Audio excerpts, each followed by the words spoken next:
정태기 교수라고 하는 그 상담 치유학을 전공하시는 교수가 있는데, 그분이 쓴 책 중에 내면 세계의 치유라는 그런 책이 있습니다.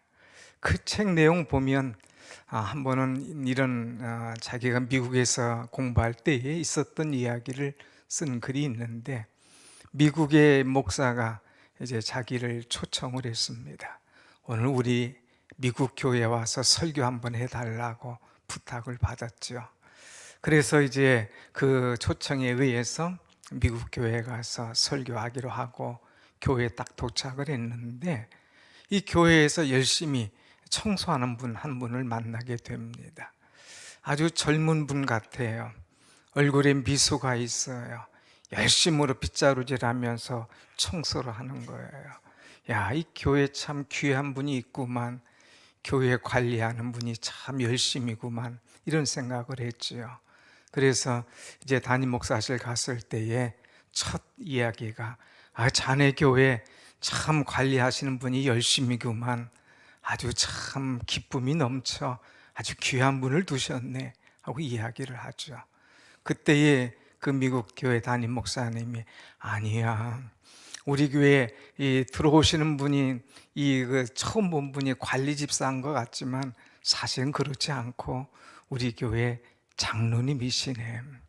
그리고 그분은 40대 같이 보이지만 실제로는 은퇴한 81가 되는 우리 교회 장로님일세. 그의 모습은 조금 이렇게 허름해 보일지 모르지만 그는 대학 교수고 물리학을 전공하면서 노벨 문학상도 받았고 또 대학의 총장까지 지냈던 그런 분일세. 3번이나 깜짝 놀래키는 거예요. 나이라는 것, 장로라고 하는 것, 또 노벨 문학상 받고 대학 총장까지 했던 분이죠. 그런데 그런 분이 어떻게 이렇게 나와서 청소를 하나? 그분은 내가 오기 전부터 계셨던 분인데 40세에 우리 교회에서 있다가 예수님을 만난 분이야. 예수님을 인격적으로 만나고 은혜 받아서 내 평생 주님을 사랑하며 내가 교회를 섬기겠다고 마음에 작정하고 변함없이 우리 교회를 사랑하며 헌신하는 그런 분일세. 그 이야기를 할 때에 참 오히려 설교하러 간 정 목사님, 정태기 교수가 은혜 받았다고 하는 그런 이야기입니다. 내 안에 예수님이 살아계시기 때문에 내가 어떻게 해야 우리 하나님을 기쁘시게 할까? 그것을 생각하면서 하나님의 자녀로 부끄럼 없이 하루하루를 살아간다고 하는 그의 이야기죠. 사랑하는 여러분, 우리가 하나님의 자녀로 하루하루를 살아갈 때에 이런 일도 만나고 저런 일도 만납니다. 또 이런 사람 만나기도 하고 저런 사람도 만나기도 하죠. 그러나 중요한 것은 어떤 일을 만나든 어떤 사람을 만나든 변함없이 하나님 중심으로 신앙생활을 한다는 것, 이것이 얼마나 귀하고 아름다운지 모릅니다. 오늘 사도 바울은 빌립보 교회를 엄청나게 사랑했습니다. 이 교회는 자신이 개척한 교회고 성도들이 기도와 사랑과 헌신이 뜨거운 그런 교회였습니다.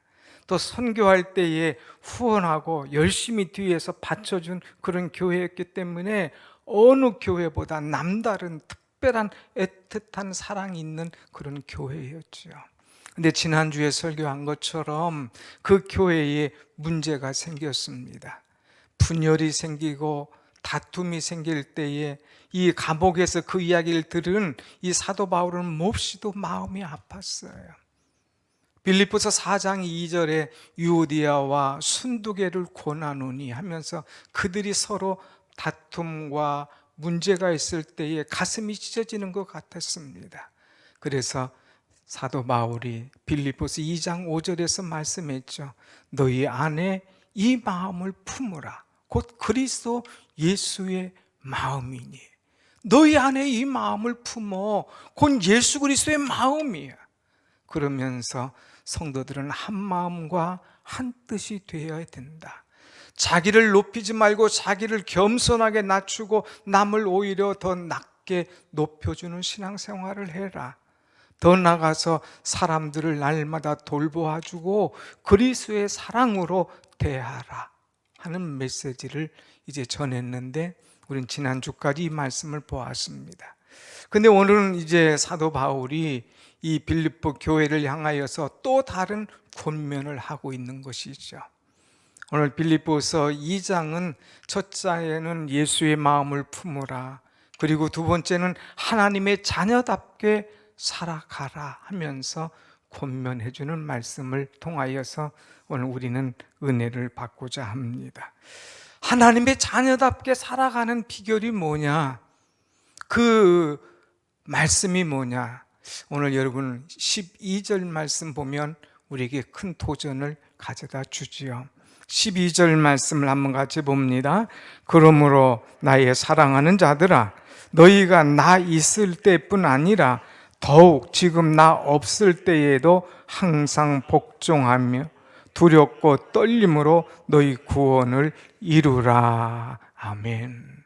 오늘 여기 사도 바울이 빌립보 교회를 향하여 너희의 구원을 이루라 이렇게 이야기하고 있습니다. 좀 여러분 의아하죠? 이제 바울이 복음을 전할 때 그들이 예수 믿고 고백하고 세례를 받았어요. 예수 그리스도를 나의 구주로 믿는다고 하는 신앙의 고백을 드림과 함께 우리는 구원의 은총을 받게 되지 않았습니까? 구원받은 사람이에요. 예수 그리스도에 대한 신앙 고백으로 믿음으로 구원을 받았다 이겁니다. 오늘 여러분 다 구원받은 확신이 있습니까? 아멘. 구원을 받았잖아요. 구원받은 신앙인으로 우린 교회에 나온다 이거예요. 그런데 바울은 그들에게 너희는 구원을 이루라, 마치 구원 못 받은 사람처럼 구원을 이루라 이렇게 오늘 말씀하고 있습니다. 자, 이거 말씀 자칫하면 우리가 오해하기 쉽습니다. 구원을 내가 못 받았다고 얘기하는 건가? 구원 못 받았다고 구원의 확신을 다시 한번 강조하는 건가? 그 말씀이 아닙니다. 구원은 우리가 어떤 대가로 노력으로 수고로 얻는 것이 아니라 전적인 하나님의 은혜로 얻게 되는 줄로 믿습니다. 아멘. 그런데 이 구원을 이루라 하고 하는 말씀은 구원받은 걸로만 끝나지 말고 생활 속에서 더욱더 성숙해져 가면서 구원받은 사람처럼, 구원받은 신앙인처럼 성숙한 신앙생활을 이루어 가라 하는 그런 말씀이죠. 마치 우리가 어느 이제 학교에 들어갑니다. 상급 학교에 들어갑니다. 대학에 들어갑니다. 그러면 학생들 수능 끝났고 대학 가면 다 풀어지고 녹아지기 시작하잖아요. 그래서 대학에 들어갔다고 해서 그냥 모든 것이 답니까? 아니잖아요.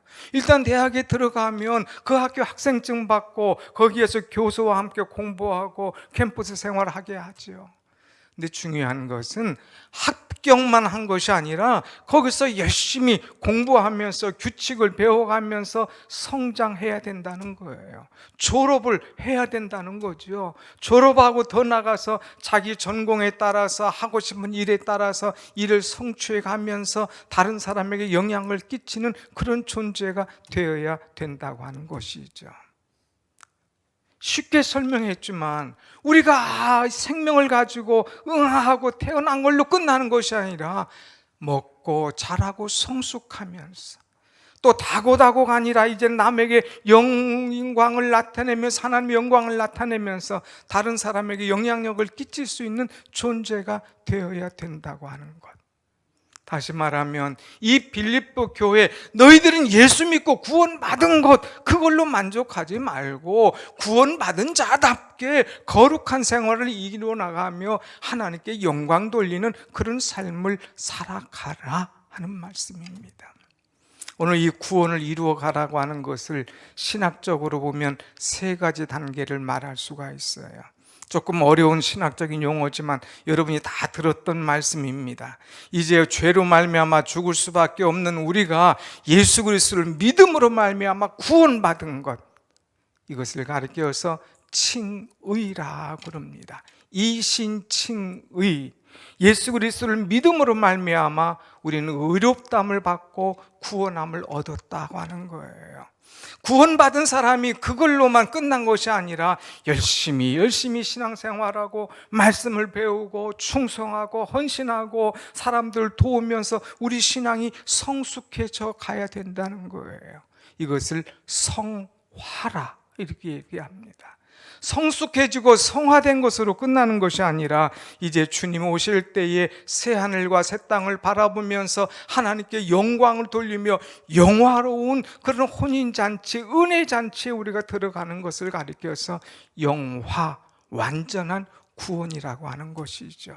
그러니까 우리는 구원받은 거, 예수 믿고 하나님의 자녀 된 거, 그걸로 땡이 아니라 계속해서 칭의에서 성화로, 성화에서 영화로, 그러면서 구원의 은총을 계속해서 이뤄나가는 것, 이것이 바른 신앙인의 자세인 것을 가르쳐 주고 있습니다.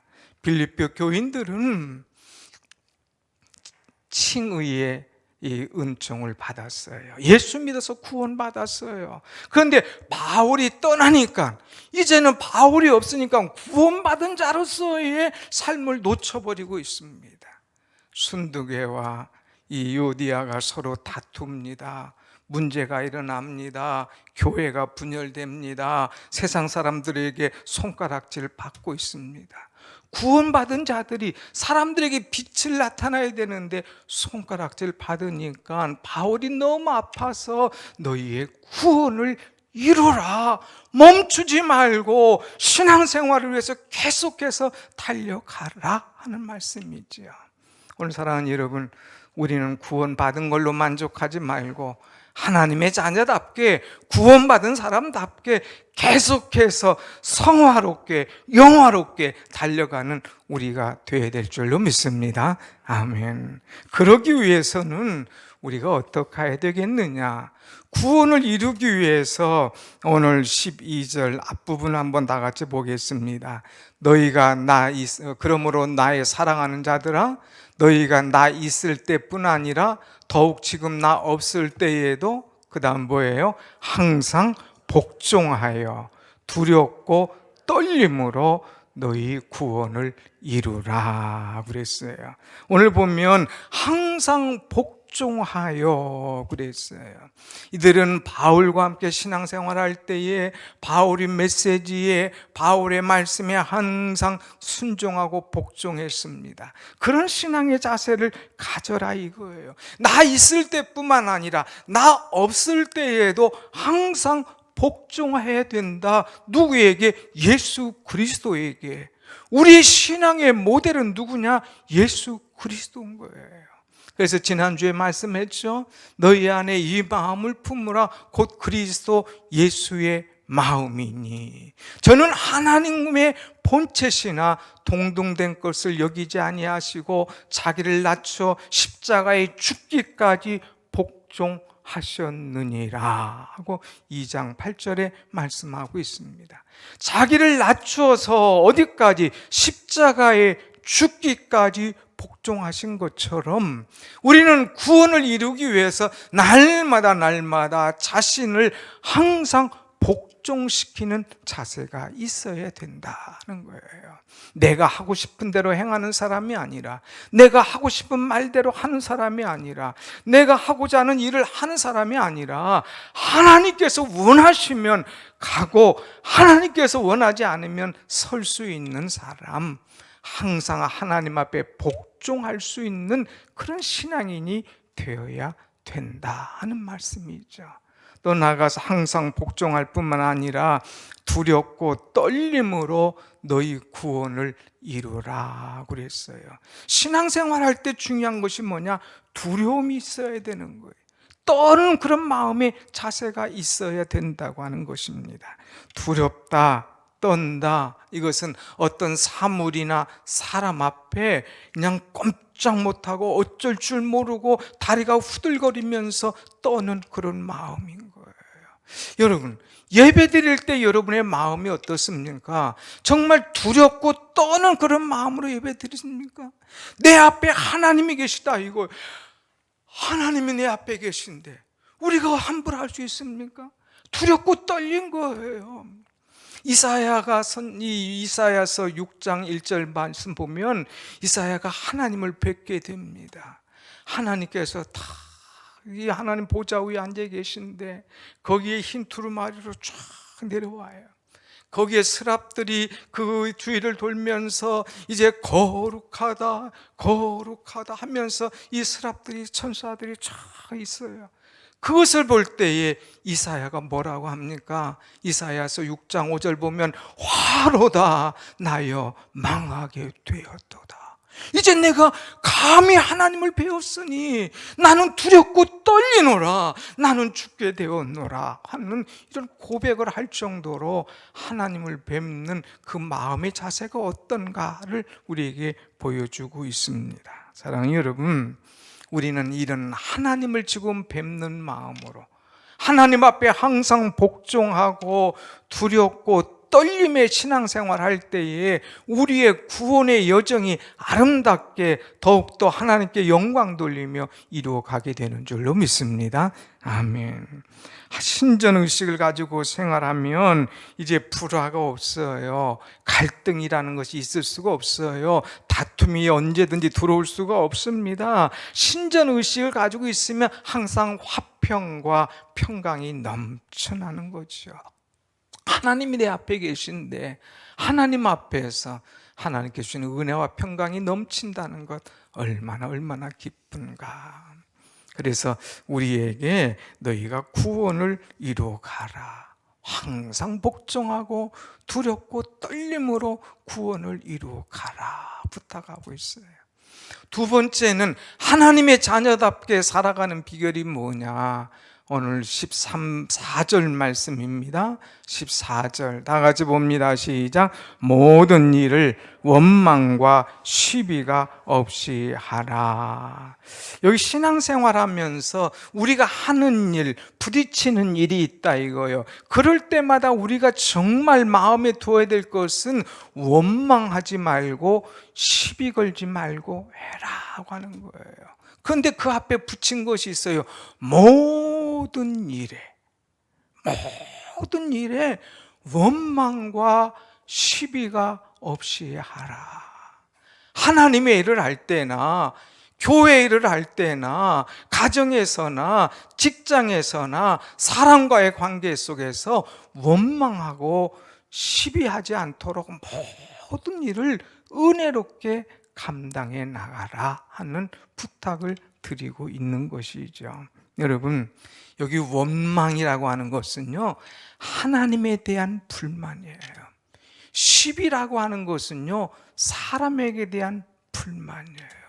여러분, 신앙생활 하다 보면 하나님에 대해서 언젠가 나도 모르게 불만이 생길 때가 있어요. 사람에게 대해서 불만이 생길 때가 있어요. 그것을 가리켜서 원망과 시기라 얘기합니다. 이스라엘 백성들은요, 이제 홍해를 건너서 출애굽하면서 살면서 하나님 앞에 원망한 것이 21번이나 나옵니다. 21번이나 원망해요. 뭐 조금만 있으면 원망해요. 금방 죽어주면 해하다가 또 원망하고 해하다가 또 원망하고 21번이나 쭉 원망하는 거예요. 그래서 하나님께서 내가 너희의 하는 원망을 내가 다 들었노라. 그래서 하나님께서 그들을 심판하는 그런 이야기를 우리는 볼 수가 있죠. 사랑하는 여러분, 우리는 이 원망과 시비가 사라져야 됩니다. 신앙생활하면서 내 뜻대로 되지 않는다고 하나님을 향하여 원망하고 사람을 향하여 시비 거는 그런 일이 우리에게 있어서는 안 돼요. 이 원망과 시비를 하게 되면 이것이 자꾸 습관이 됩니다. 이것이 다른 사람에게도 영향력을 끼친다고 하는 거예요. 이스라엘 백성 보세요. 먹는 것 때문에, 마시는 것 때문에, 길을 걸어가는 것 때문에, 또 어디서나 항상 원망, 시비, 다툼. 그래서 그들은 하나님의 마음을 아프게 한 적이 한두 번이 아니에요. 심지어는 이제 가나안을 정탐할 때도 정탐한 사람이 10명, 12명 가운데 10명은 부정적인 얘기하는 거예요. 저들이 볼 땐 우리는 메뚜기 같은 존재다. 저들은 어마어마한데 우리가 과연 무엇하겠느냐. 10명이 와서 원망합니다. 부정적인 보고합니다. 온 백성들이 다 원망하도록 만드는 거예요. 하나님을 향하여서, 지도자를 향하여 시비 걸도록 만드는 것이죠. 오늘 사랑하는 여러분, 우리는 하나님의 자녀로 살아가는 동안에 원망과 시비를 해서는 안 됩니다. 이건 신앙의 걸림돌이에요. 여기 한번 걸리면 다 넘어지게끔 돼 있어요. 한번 보세요. 신앙생활하면서 하나님 앞에 원망하거나 사람에게 시비 문제가 생기는 사람은 넘어져요. 쉽게 일어나지 못해요. 일어날 듯 하는데 계속 더 미궁 속에 빠져가는 것을 우리는 보게 됩니다. 더 나아가서 원망과 시비의 이 회오리 속에 물량 끌려 들어가서 더 이상 나오지 못하고 허우적거리는 안타까운 사람들도 우리는 보게 되지요. 그렇기 때문에 바울은 너희가 불평하는, 하나님에 대해서 불평하는 원망, 사람에 대해서 불평하는 시비, 이거 하지 마. 그 앞에 단서를 붙일 때 이 모든 일에 원망과 시비를 그치게 하라. 순두개와 요디아는 원망과 불평이 있어서 교회를 어지럽혔어요. 그럴 때 교인들의 마음이 분열이 올 때에 그 안타까운 마음을 그들에게 전해주는 것을 보게 됩니다. 사랑하는 여러분, 원망과 불평의 마음이 있으면 그것을 감사로 바꿀 수 있는 여러분의 신앙이 되길 축원합니다. 아멘. 한번 같이 합시다. 원망과 불평을 감사로 바꿉시다. 사람이 살다 보면 원망과 불평이 있을 수가 있지요. 동화 작가인 안데르센이라는 사람이 있잖아요.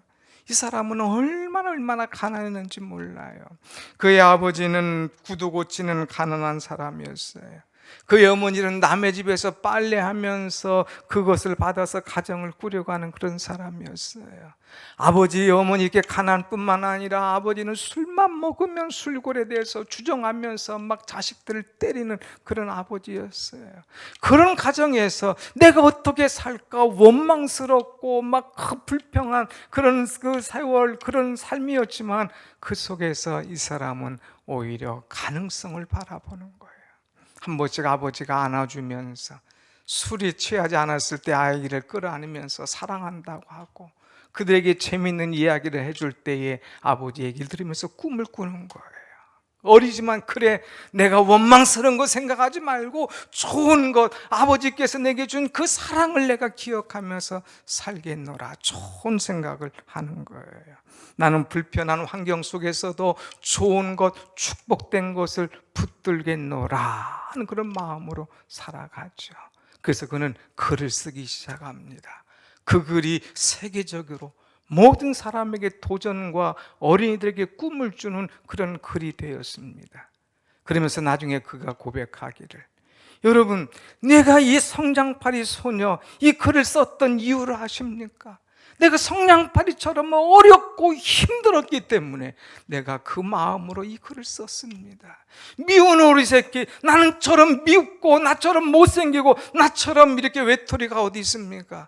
그런 마음을 난 경험했기 때문에 이 글을 썼는데, 이 세상에 보면 미운 오리 새끼 같은 사람, 성냥팔이 같이 가난한 사람이 많았기 때문에 이 글이 호응을 얻었을 뿐입니다. 나는 이 어려움과 아픔이 있지만 이것을 원망하지 않고 감사했기 때문에 오히려 이 글을 쓸 수가 있었습니다 하는 고백이죠. 오늘 여러분 살아가면서 원망이 있을 수가 있어요. 사람에게, 또한 교회에게, 또한은 이제 인간 관계에게 여러 가지 원망이 있지만, 그러나 우리 바울은 말씀을 통하여서 모든 일에 원망과 시비가 없게 하라 그랬어요. 오늘 하나님의 자녀답게 원망 시비를 떨쳐버리며 은혜 속에 살아가는 여러분이 되기를 다시 한번 축원합니다. 아멘. 그 다음에 세 번째, 하나님의 자녀는 어떻게 살아가야 될 것인가? 15절에 말씀하기를, 15절 다 같이 시작. 이는 너희가 흠이 없고 순전하여 어그러지고 거스르는 세대 가운데에서 하나님의 흠 없는 자녀로 세상에서 그들 가운데 빛들로 나타내며, 여기 보면 흠 없는 자녀가 되어서 빛들로 나타내면서, 빛을 나타내면서 살아가라, 이렇게 부탁하고 있습니다. 이 세상은 참으로 험한 세상이에요. 오늘 이 세상을 어떻게 표현했느냐, 앞에서 보면 어그러지고 거스리는 그 시대라 그랬습니다. 어그러진다고 하는 것은 굽었다 이거예요. 바르지 못하다 이거예요. 여러분 한번 세상 보세요. 얼마나 굽어 있는지, 얼마나 삐딱한지 몰라요. 거스르다는 것은 왜곡시키고 타락시키고 돌아서는 거예요. 이 세상은 얼마나 갈수록 악한지, 어그러지고 거스러지면서 잘못 길로 가고 썩게 만들고 힘들게 만드는 것이 바로 이 세상입니다. 그러나 아무리 이 세상이 어그러지고 거스러진다 할지라도 그 속에서 너희는 흠 없는 자녀로 살아가라, 이렇게 얘기하고 있어요. 세상의 문화와 세상에 어그러지고 거스러가는 그런 썩어진 것들을 교회 속에서 그대로 나타내지 말고 이 교회 속에서 흠 없고 순전한 하나님의 자녀답게 살아가라 말씀하고 있죠. 여러분, 흠이 없다고 하는 것은 뭡니까? 여러분, 늘 과일 사러 갔는데 기왕이면 좋은 것 고르지, 여러분 흠 있는 것, 썩은 것 고릅니까? 흠 없는 것, 깨끗한 거 얘기하지 않습니까? 순전하다는 것은 뭐예요? 순도가 99%인 거예요. 거기에 다른 이물질, 다른 것이 들어가서 이제 색깔을 변하게 하고 퇴색시키는 것이 아니라고 하는 거예요. 여러분, 이 세상이 아무리 어그러지고 거스린다 할지라도 우리 신앙이 퇴색해서는 안 되고 우리 신앙의 순도가 변질되어서는 안 된다고 하는 거예요. 그래서 세상을 바라보지 말고 구원받은 사람답게 흠없고 순전하게 살아가서 그 믿음으로 말미암아, 너희들의 빛으로 말미암아 사람들이 그 빛을 보고 돌아오도록, 어둠에 있는 사람이 그 빛을 보고 밝은 주님을 만날 수 있도록 그런 생활을 하라 가르쳐주는 것이 오늘 본문의 말씀입니다. 사랑하는 여러분, 우리가 서로 원망과 시비하면 세상 사람들이 웃습니다. 우리가 서로 원망하고 시비하면 세상 사람들이 손가락질하는 거예요. 그러나 그만큼 원망하고 시비할 일이 있음에도 불구하고 예수 그리스도의 은혜로 꽉 참고 이겨나가면, 아, 과연 그리스도인은 다르구나, 아, 과연 그 교회는 다르구나, 사람들이 칭찬하며 그 빛들을 나타낼 때에 그 영광을 보기 위해서 이곳에 온다고 하는 말씀이죠. 우리는 지금 다니엘 21일 기도회를 하고 있죠. 여러분 매일 은혜 받지만 특별히 지난주 금요일 날 스티븐 모리슨 장로님을 통하여서 큰 은혜를 받았어요.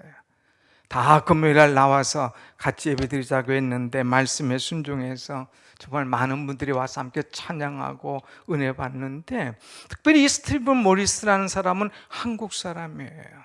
그런데 아버지가 술주정뱅입니다. 얼마나 엄마를 그냥 때리고 힘들게 했는지 도망가다 걸려가지고 시커 맞고 또 틈이 있을 때 그냥 그때 도망갔어요. 혼자 아버지 밑에서 자랍니다. 동생이 먼저 다른 데 입양 갑니다. 본인은 그냥 어쩔 줄 모르고 있을 때에 홀트 복지회로 또 입양을 해서 일산으로 갔다고 하는 이야기입니다. 그러다가 14살 때에 미국으로 입양을 하게 되지요. 그의 가슴 속에 있는 아버지는 때리는 아버지예요. 그의 가슴 속에 있는 아버지는 못된 아버지예요. 나도 결혼하면 저런 아버지가 될까 봐 두려운 그런 생각이 있는 그런 아버지였습니다. 그런데 입양을 갔어요. 그런데 입양을 받아준 그 아버지는 정말 사랑 있는 아버지였어요. 입양으로 자기를 키워준 아버지는 정말 예수님 같은 분이었어요.